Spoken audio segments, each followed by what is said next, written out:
Welcome back to Let's Laugh About It, the not-so-serious business podcast powered by D2CX. I'm Zoe Kahn, and I'm here to celebrate our wins, vent about our challenges, and bring the D2C and e-commerce community together.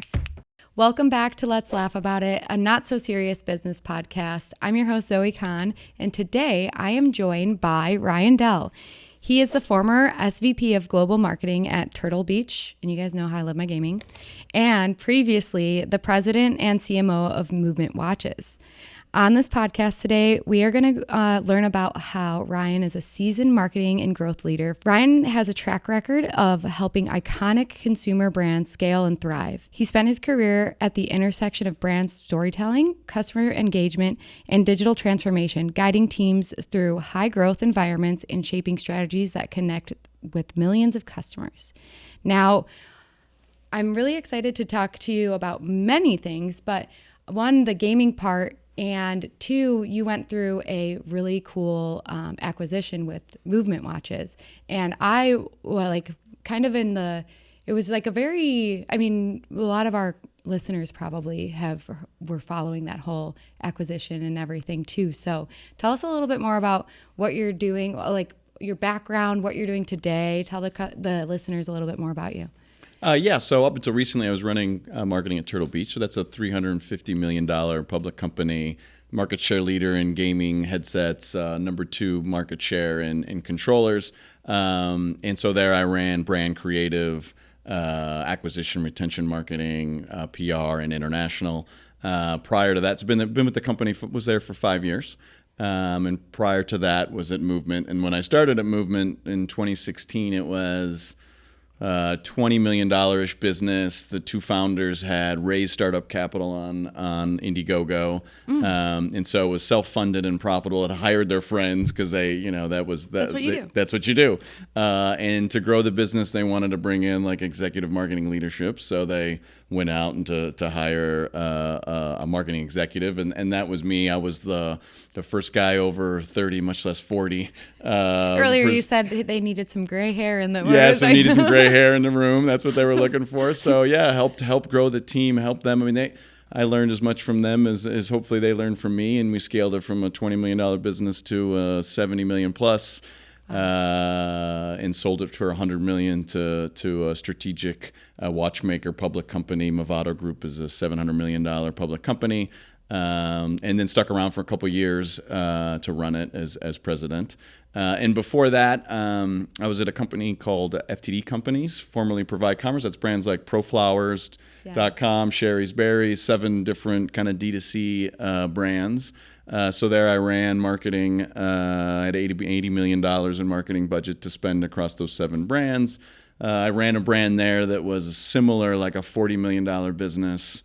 We acquired that business. It was primarily catalog, grew it to $100 million, and I was like, love that ride. Like, that was the most fun I had. Yeah. And I was like, I want to do that again, except I want to be on the ground floor. And then Movement came along kind of right after that. So been doing D2C and e-com for 20 plus years. Wow, that's so cool. I have a lot of questions, and I probably have to save some of them for later. But I've been so intrigued at, I've lots of startup experience. I've had lots of startup experience, but the big brands that own a bunch of little brands, or not even, or they own a bunch of big brands that own big brands, and how the team is like shared across those. It's so like intriguing to me, and I know it has its pros and cons, but it's really cool that you have a lot of experience with that, because I almost feel like it like desensitizes you to like challenge, because you're like, well, if I could work across these brands or see someone else work across all these brands, like taking one from 10 million to 100 million, easy. Yeah, Fun. I feel like it's what I enjoyed the most about it, and what's also very difficult, is like just cross-functional collaboration and leadership. Yeah. Because you've got a bunch of people that have to. It's almost like agency life, where you've got a bunch of really smart, experienced domain experts and everything from SEO to search to whatever it is. And then you got to get their attention for, whatever brand is is top of mind or what needs to grow or whatever. So you kind of have to, build a rapport and some level of collaboration and getting everybody towards that North Star without them like having to report to you necessarily, right? So I feel like that, that ability to kind of, to get teams on board without having the, more of the incentive and less of the stick, if you will, was like kind of like something I take with me from there. Yeah, that's amazing. I'm definitely like agency in life, going from brand side to agency, and it's so challenging. And like the people is the hardest part. And that's what I've been talking about a lot lately, because I used to pride myself, and I still do, I guess, but I've just experienced more challenges lately with the people part, and I never had like challenges with the people part. Like I did really well in management, and like team loved me, and like, it's like, to me, it was like easy to like make sure I remember what people's feelings are. And, and like right. Now as an agency owner, I have to remind myself of those things, and like the cross communication and remembering to bubble things down, because I remember like bubbling things up and bubbling things across, but it goes by so like this, you have one meeting and you need to communicate this, and right. It just, you're like, oh shit, a month went by and I was supposed to tell, there was just right. Like, it is so challenging. I mean, I think what's nice about being on the brand side is you always have that like common goal. Like you always can communicate, like, here's where we're trying to go as a business, and here's the biggest objective we've got to tackle now. And you get everybody on board of that, and they get some level of personal achievement from, completing that goal. Yeah. And that, like, how do you handle that in agency world where it's a lot more brands and like, how do you get people a vested interest? Like, how do you go do that? Are you asking me? I am. I don't know. I'm trying to figure it out. Yeah. But it is like a different type of challenge, and I do feel like I'm relearning leadership, because it is a different type of leadership, and I thought I was good at it, and I do, I want to give myself more credit than that, but it's different challenges that I'm like asking for a lot of like grace and forgiveness and from my team, because sometimes I'm like, whoa, I woke up and I feel like I'm like not a good leader anymore, because it's just a different challenge that I'm figuring out. Yeah, but and I think that staying humble about it, and like, asking and having the conversation, you build credibility and trust, and it goes a long way. Yeah, we just we're both at Commerce Roundtable, one of my favorite e-commerce events ever. I went to the last 2 years in San Diego. I told Ryan he has to go, and that's what I spent most of my time to like talking to different agency leaders agency founders, or people who work with different agencies. There was one girl I met, and she had worked in an agency for 4.5 years. I'm like, how did you stay for that long? Tell me everything. Why? And so it is just something that's interesting, because I used to go to Commerce Roundtable and just like take notes about paid ads, and like, and I'm like, okay, tell me how you manage your people and keep everyone happy. Yeah. Did you like Commerce Roundtable? Yeah, I thought it was great. Very, a lot of content that, I felt like was usable, was, helpful, and tactical in the sense of like you could go run with it, and innovative. Like there's a lot of cool brands doing a very new stuff that like I could definitely feel like I could take with me. And I feel like that's because it has that like $10 to $80 million kind of range of brands. Yeah. So growth hacking their way to kind of the next thing. Yeah. And when Ryan was so tell the listeners what you're doing now, because you're not with Turtle Beach anymore, and you're doing your own fractional CMO work. So I think I mentioned I love that ride. I mean, I love scaling brands. I mean, Movement was a self-funded business in a world in which there's not a lot of external capital available to scale. Like I did that in a way that was, return cash and profitable. So really loved that ride. I love to tell that brand story, and like I'd love to do that again with a bunch of other brands. So that's what I'm working on, is potentially doing that with a few brands on a fractional basis. Cool. Would you say that if there's a brand out there that is trying to scale to sell, you're the guy? Yeah, I wouldn't say scale to sell. I would say scaled profitably. I mean, it doesn't necessarily have to sell or not. To sell or not Okay. to make a bigger, stronger business. But Cool. yeah. Really cool. I wanted to tell you about Commerce Roundtable because when you were telling me about what you were looking for and I'm excited when people are doing their own thing because I'm like, I feel like it's so scary. And I know I'm like, I have so much of my like life to look forward to, but it is so scary to like do your own thing. Yeah. I don't know. You inspired me. Like I feel like we sat next to each other. It was somewhere at E-Tail and I was like, we started talking gaming, which was perfect. And then it was just impressive that you had built this agency out and that you found that space where you have expertise and people need help and like, just go do it. It's great. Wow. That means a lot. So we sat next to each other at Hibachi and E-Tail. It was like one of those dinners, like the tech dinners, and I was like, oh, Turtle Beach? Can I and you were with your coworker, Duke. Yeah.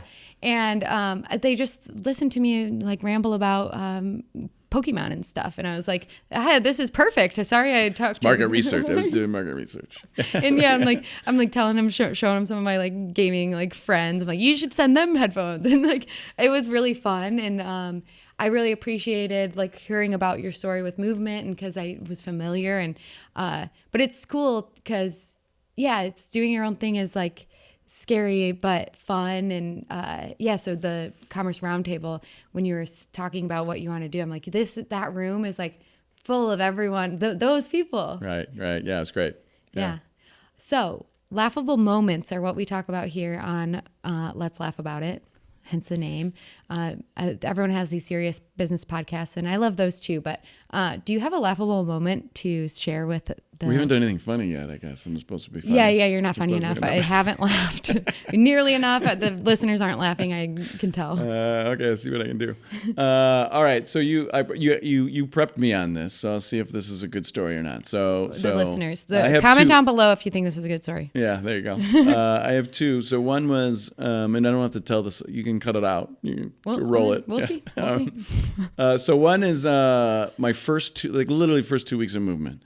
Moved my family. I got 2 little kids. I got like a 4 and a 2-year-old at the time. Moving them up there, it's like bunch of from where to where? From San Diego to LA. Okay. Yeah, so a bit of not too far, but still moved the family up there. Yeah. And we're about 2 weeks in, and the guys tell me like, oh, by the way, we inked a deal with Kylie Jenner to do an Instagram post.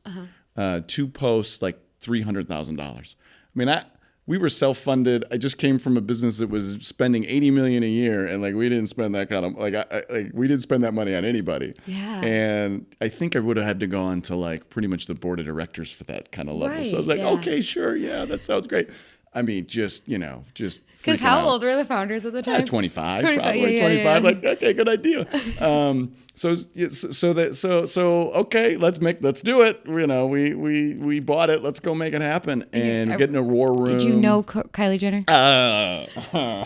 I mean, maybe. I don't think I did at the time. I'm the worst at pop culture. I might have had to create an Instagram profile to get on Instagram, but. That's okay. It's fine. You're like, who is this Kylie Jenner and why are we giving her so much money? Yeah. Are you guys crazy? Maybe that might be right. And so she, we're getting a war room. We got Google Analytics up and Shopify's up, and she puts the post up, and it starts flying. I mean, like site traffic's going crazy. I mean, back then there was no like.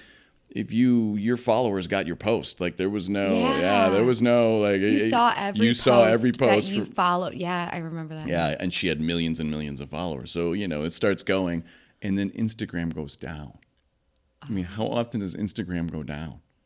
Like, wow. Yeah, like I like dark. Now that you're like bringing me back because I feel like it's been so little. Like even back then I think I remember each time that it went down. And I think okay. Yeah. So anyway, heart went into my stomach, was down for a while and came back up, and it was like nothing because all the it was just only fell a couple in the feed. Hours, right? It was like a couple hours or something. Yeah. It was long enough that it got suppressed in the feed. So wow. And we went back and I think she redid it, or it was a different photo, and it was right. But it was just a lesson of like, okay, we're gonna move fast and break stuff. Like this is gonna be a ride. Wait, so. do you think that you guys broke? No. Oh, okay. No. I was like, it wait just a is a second. figure of speech. Like Yeah. we're gonna move fast and we're gonna try stuff and we're gonna like do stuff that may or may not work, and so that was an indoctrination to how to grow a business from small. So when Instagram, it might have been the same time, but I worked at Ghost at the time when there was like a couple. I think maybe it might have been around the same time, because 20 would have been 2016 probably or 20. Yeah. Oh, 20. Okay. We had, maybe even if it wasn't the same time, there was a time where it went down and I was at Ghost, and our revenue mostly came from influencer marketing. I don't think we had ever done a paid ad. Yeah. We didn't send out emails. Like when someone told us to send out emails, we're like, are you kidding me? Right. Like, why? Nobody would read it. That's a waste of time. Right. And so it's kind of like equivalent to those who, like a lot of businesses, like their main traffic comes from Meta. And if Meta goes down, like they're fucked. Yeah. And so I remember being like so scared of being like, well, where would our traffic come from? Like people, maybe they see, I remember when Meta went down on Black Friday. Oh, yeah. Yeah. Or maybe it was the weekend. Yeah, the weekend after. Yeah. That was brutal. Yeah, and it was a big like wake up call for me, who I just was very new into e-commerce. I was at retail before, but like diversifying your inbound is really important. Diversifying the funnel, and that's similar where it's like, well, if Instagram goes down, then where else are we gonna go? And you got to have your finger on the pulse and know exactly like. You got to know that happens, manage the spend, turn things off. If you're, in order to like make sure you don't just start spending money on to send somebody to nowhere if Shopify goes down or whatever. Yeah. It's a scary thing, and you can't predict it. There was like, throwback to another episode, McCoy from Portland Leather Goods told us that they had an error on, it was like around the Black Friday, Cyber Monday, people couldn't take things out of their cart. And so it was like, it was a crazy story. So if you haven't listened to that episode, definitely go back and listen to it. But yeah, it's like, it's a scary thing because you can't control all these things. Yeah. Super scary. But it was part of the ride. Like it's part of the lore. So yeah, it is the lore. So you have a second. Oh, my only second one was so that one wasn't funny enough. And I wanted to make it CX specific. Okay. Right. And it's not an overly specific funny thing, but like coming from Pro Flowers, I can tell you two things. One is your CX people at the company know if you are sending flowers to more than one person on a Valentine's Day, you probably should be very careful about which emails you use and what names you use on it, because if you use the say have a reminder program that reminds you to send flowers on that person's birthday and you get the names wrong, it can be very uncomfortable. So Pro Flowers used to get calls around, who is this other person? Why did you send them flowers? Or the person that sent the flowers to multiple people would be like, you screwed this up and now this is on you. Like my wife knows, things like that. The other fun thing about CX there Wait. Hold on. How often does that happen? Oh, a lot. I think a lot. Yeah. And then the other fun thing is and this is a little inside thing you may want to cut out for purposes of, but don't forget that what you write on the card that goes in the box is in a database somewhere that someone can read. Well, I've thought about this with, well, not me, but it's just like funny when you think people do like those boudoir like photo shoots, and then they put it on like what's that website where you can like print your own like Cafe Press or one of those things. And you print your own collage books. Shutterfly. Yeah. I'm like, I like had friends like they're like, I'm getting this for my husband for Valentine's Day. I'm like, I wonder how many people like saw your tits on Shutterfly, and they're like they think it's like there's just like no human Yeah. We used to work on it. We had at Proflowers, we had another business that was personalized stuff, and we had canvas stuff, and the guy used to be on the line and have to be like, no, that you can't print that. Yeah. Wow, that's pretty funny. Yeah, huh? that's something that I wouldn't think about, but that's a real thing. Yeah. Not everyone's putting like CX comments into like chat to get new ads, so maybe exclude that one. Yeah, because then because you have to. I keep saying this on the podcast too. Like, don't remember that like what you're putting into ChatGPT, like it can be you like, or it's not supposed to be, but just be careful what you're putting into. Like, if you've got an affair going on and you're asking ChatGPT for advice, maybe not. Yeah. Keep that straight. Just for everybody out there, when you're buying flowers, keep that straight. Wow, that's crazy.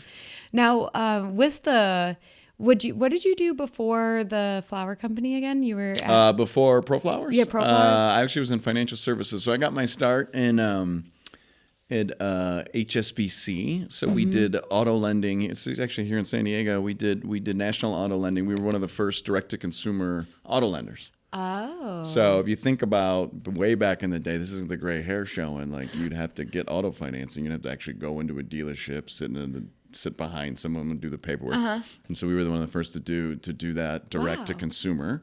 And I got my start doing direct mail, which was like old school dirty DR, like response modeling, A/B split testing, Cool. 8.5 by 11 like pieces of paper that you send in the mail and have to optimize like response rates based on costs and return on ad spend. And so it's really interesting because back then it wasn't all that sexy. Yeah. But like Facebook and Meta's the same thing. It's just now in a black box and the AI is doing it for you. So it was a good start, the analytical marketing to kind of like what we do today. So well, it all is full circle because now there's like Postpilot and like right. And now direct mail's back. It's back. And it's like feels special. And there's like the services where you can do handwritten notes and all of the direct mail is huge. And you can use your data you have from Facebook and retarget as direct mail. The site visitor stuff is crazy too. I love that little, the like retargeting based on traffic. Then you get a postcard thing. I recently have been doing a lot of retargeting with the site traffic information for email because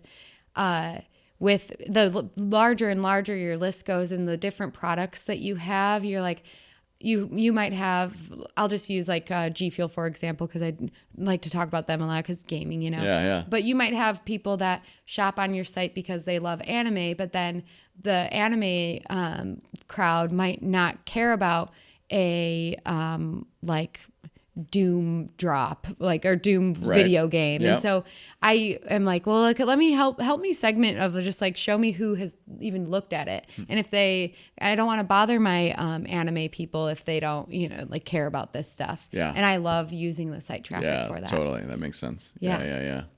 Now, are you using, or were you using, or are you currently using AI for any of your processes? Or I mean, I think it's pretty ubiquitous. Certainly on the research side, research, campaign development, creative briefs, storyboards, project management, copywriting. I mean, I think that's I think it's shortened the life cycle. It's made go to market faster. It helps inform teams better. Not a ton on image and video creation. I still think, I'm certainly experimenting with that, but I think that's still got a little bit to go there before it's consumer ready. But have you followed the drama on the AI, like, creation of content? Not necessarily, maybe. I don't know. Tell me more. I actually don't want to. I was hoping you did because I can't really speak on it too much, but I more so didn't understand how delicate of a topic it was, because to me, when I'm like thinking about creative, and I'm like, everyone has so many things on their plate, and so I want to make sure that it's like easy enough for someone. And there is just like anything, I think with AI is the like not taking away people's jobs and stuff. Sure. There's the like, yeah, it's just a delicate subject in the creative world. Which well, I mean, I can see there's the IP piece of it. Like, there's like, hey, this is like you know, there is original artwork. Now, you know, is this original or is it not? Is it stealing from somebody else's work to create it? Like, yeah. But I think you know, certainly the more sensitive thing is going to be like it's just generated versus a creative person coming up with it. But like, it feels to me like the people that are going to succeed are the creatives that figure out how to use it in a way that's gonna, you know, make them better, gonna make the business better. Yeah. Because you know, creatives still need to be prompting. I think creatives need to be feeding. They need to be editing. They need to be storyboarding, because it's like otherwise you're just gonna get garbage out anyway. Yeah, and I'm a creative person, but I'm really bad at creative feedback. So what I've been like, it's been helping me with giving creative feedback, because I'll tell ChatGPT, like, make me something like this. And then I'm like, I get this like blob and I'm like, that's not what I wanted. And then I read back, I'm like, I guess that's what I said. Like, and it's helping me, because I would get so frustrated, because I'm like, I've talked to creative people. I'm like, can you make me this? And then it comes back. I'm like, that's not what I wanted. But then I'm like, I get frustrated. I'm like, fine, I'll take it, because I don't have time to give, you know? Right. And so I like it for getting me to that point of like, even just the start point to like hand off to someone, like, here's what I like. I realize I need to tell you what color and what font and what all of this and what vibe. And it's been really helpful for me.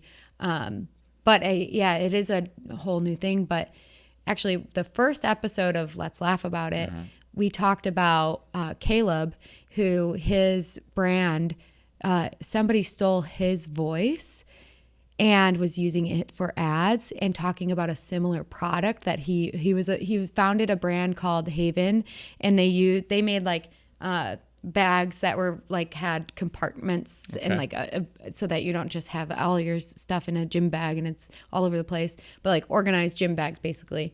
And there was a competitor using his voice for the ads. Oh, wow. And there was no laws around it. I don't know. I still don't think there are, but that was like crazy. Right. Yeah. That's scary. Yeah. I mean, I don't know that, to your point, like you could send cease and desist probably, but then that costs money to go try to do that. And or what was that story? There was like another voice thing where they used like, was it like Scarlett Johansson's? Or whatever that was. It is crazy. So. You know who Scarlett Johansson is? Yeah. I don't. Kind of. Jackie, I'm looking at Jackie because Jackie's so good at pop culture, and she'll be like she's excited telling me about this stuff, and I'm like, wait, who is that person? I can't believe you call me out too, but it's gonna be funny. I think that was probably more funny than the story. The actual story, 100%. How about let's go back to yes. I'm really bad, and I'm like, I should be better with it, but Gary Vee actually spoke at the at Commerce Roundtable, which is huge because like. I spoke at Commerce Roundtable last year. I'm like, I got kicked off the stage because now Gary Vee is doing it. But it was really cool to see. And I'm always impressed with how many like steps ahead Gary Vee is, and like how he's able to keep up with pop culture and like utilize it for all of that. And I used to have this mindset of like, I don't care what these celebrities are doing. I don't care what they're doing, and I don't care about reality TV. But now it's like, no, you do. You should care. It is. I mean, you can make. I mean, that's you have your finger on the pulse of what the latest trend is, can make or break, and you gotta try to capitalize on it if you can. And he's king at that. Yeah, it's amazing. Yeah. Do you have any interest in working with celebrity brands since we're talking? Oh, yeah, I think it's a great. I mean, I think the ability to get instant. In my mind, the biggest barrier, or I think the thing that's most important in a celebrity brand, is the level of authenticity, and is it like is there followership among the community of people that are like into the celebrity? Because I think you otherwise it's like people see through that. And it's inauthentic, it's not going to go anywhere. I think, and there's also, but then there's that fine line of like, then there's celebrities that want to control everything when it comes to their brand. So that's a tough balance. But I think that, having instant, product market fit is obviously one of the hardest things to come by. And I think, having a celebrity that gets kind of, instant traction in terms of eyeballs and impressions and, loyal and has loyalty and credibility. Yeah, I think that's pretty interesting. Yeah, I was thinking about that when you were talking about the funny Kendall Jenner story, because in that like era of like 2016, 2017, even like earlier for sure, I do think that the people trusted celebrities more for recommendations. And then we went through this like, probably like people were buying things that celebrities were talking about and they bought it and didn't like it or whatever. And so there is like this fight with authenticity and like, are they just selling out? And I think that sports too and athletes where you're like, do they actually use that? Like there's not as much trust, and there has to be this like you can't just pay a celebrity and like get a good outcome anymore. Yeah, I don't know. I mean, like Kylie made was it $1 billion cosmetic business? Like, and then but now you still have, we get into the gaming piece, like Mr. Beast. Yep. And, Unspeakable's rope, juice blocks. And you got even Ryan Trahan's. I know this because I have little kids that watch all these guys. This is so impressive. I actually don't know what you're talking about. Like, Jackie knows. Logan Paul and Prime. Like these. I know that one. I mean, they're like, and their secrets is like put it in Walmart because every kid in America knows it. Like they all talk about it when they go to elementary school. It's like, it's not. And some of that's like, I don't know how. They have so much following and ability to drive. Influence. So it's influence. How old are your kids now? I could do the math. 10 and 12. Okay, 10 and 12. What are they asking for? That's like I'm built like in terms of brands. Yeah, like are they following these? Like, YouTubers? They want all that stuff. All of that. Everything above that. Yeah. Cool. Are you getting it for them?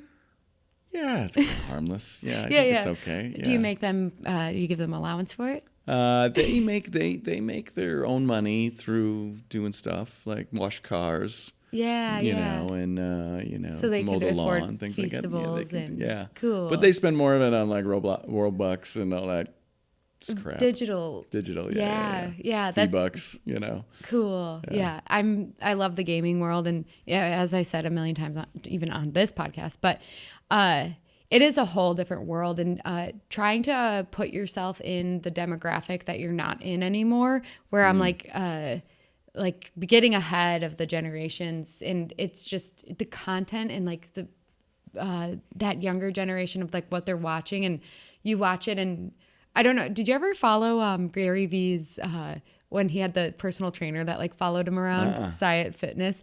I just saw, so it was like I knew this guy because he was Gary V's personal trainer, right? And like he like made sure Gary V did his push-ups and stuff, and it popped up on my feed that Science Fitness is making, he's got kids now, and he's making those like those like Mrs. Rachel videos that are like kind of like in your face, and you're like, this is what kids are watching on YouTube. Yeah. He's making these cool like workout videos for kids that are like that tell a story, and they're like, doing like running and grabbing the melons and squish the strawberry. And I'm like, wow, this is crazy to see. Like you were like yelling at Gary V to do push-ups, and now you're like squishing strawberries.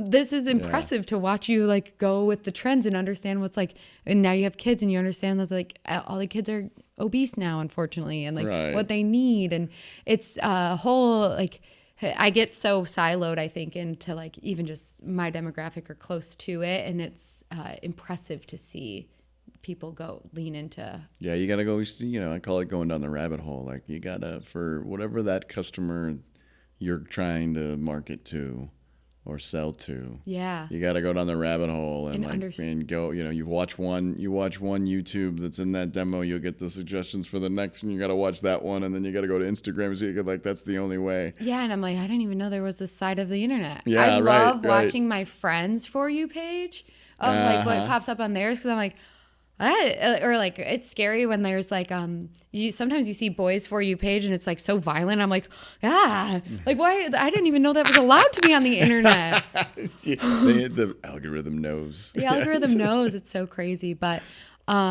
this flew by. I'm gonna have to bother you about like so many questions because you've got so much knowledge. And but if brands want to find you or reach out to you, where could they find you? Yeah, just find me on LinkedIn. Ryan Dell. Ryan Dell, easy. Yeah. LinkedIn's the best way to message you on LinkedIn. I think so. Cool. Yeah, that works. Yeah. Sweet. Well, thank you so much for being on Let's Laugh About It. For the listeners, don't forget to like, comment, subscribe, rate the pod, send it to your grandma, and we'll catch you guys in the next one. You know what to do. Like, comment, subscribe, and catch us in the next episode. And thank you for listening.